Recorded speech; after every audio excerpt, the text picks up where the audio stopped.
gumagana na po yan. Oo. Gana na.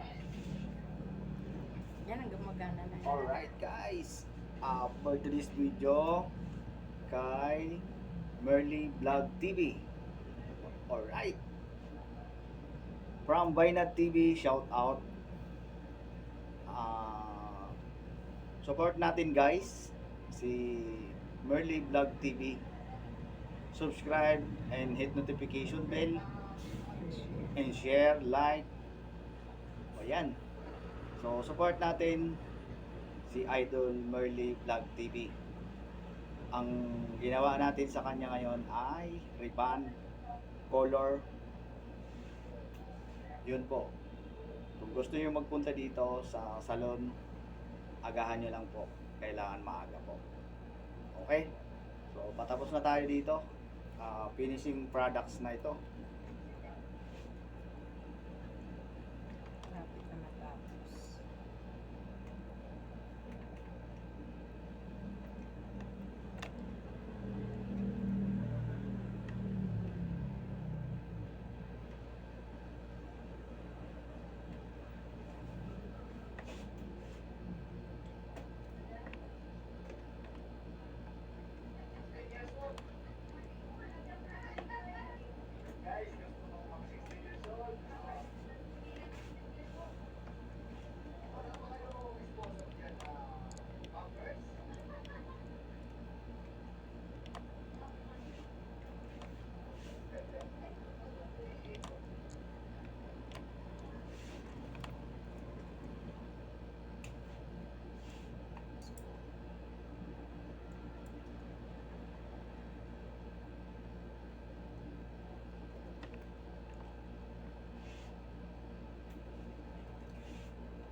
Napupuno kasi ang storage, diba ganun?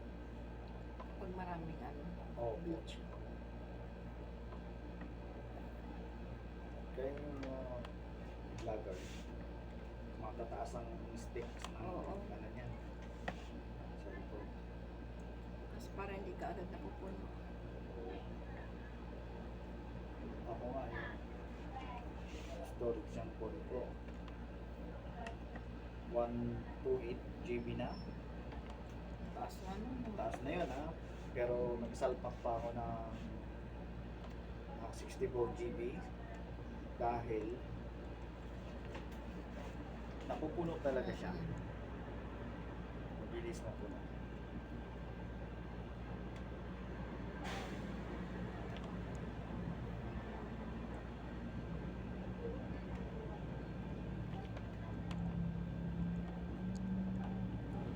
Yung pinalagay nung huli, pang ano yun?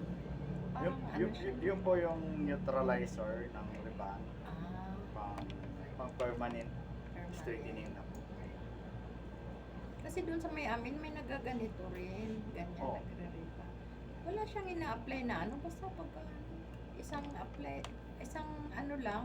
Isang after plancha, takbo na. Oo, tapos na. Kaya nung na-riban, parang wala man lang kintab, wala man lang. Parang walang... Parang inano lang, pinlansa lang. Parang pinaka. Maganda pa nga yung pinlansa dito kanina. Oo. Meron pa talagang Nakikita ano, ko.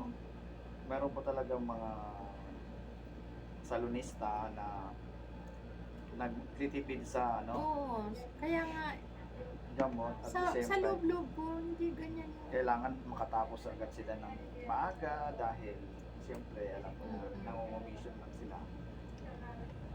Hindi nga service lang nga yun eh. Nagsiservice. Kasi Unang- tinitingnan ko eh. Unang-una po, ganun, pag nag-home service, siyempre, mas gusto nila makadami ng ano. Eh, hindi naman ayos yung gawa nila. Hindi talaga maganda. Tapos after 2 weeks, After 2 weeks, yung niriban niya, parang wala na. buwagag na. Oo, buwagag na. Tingnan mo, pag nakita niya tong riban ko, sasabi niya, saan ka nagpaparit? Kaya sabi niya sa akin, iriban na kita. Ayaw ko, sabi ko ganyan. Kita mo naman, sa karuhatan pa ako, sabi ng asawa ko, ano ka ba, ang daming pwede ka magpariban dyan, doon pa talaga kay Bernard. Hindi ka ako, dito na kasi ako nasanay. Pero, kailan ako nagpariban dito? After 2 years na yata. Mhm. Ngayon na uli na sundan. Ngayon lang nasundan.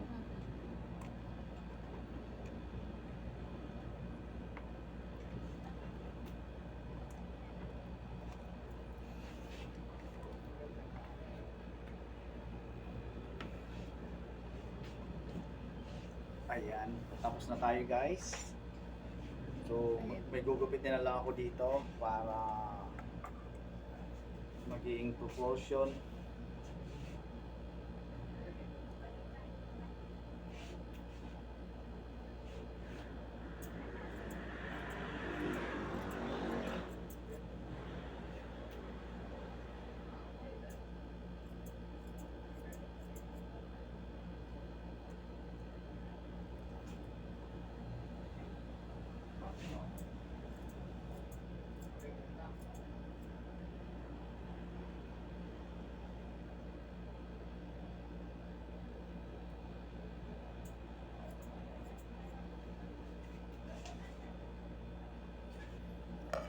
Ayan po, sa mga nagnanais dyan magpariban ay pumili tayo ng hairstylist na legit.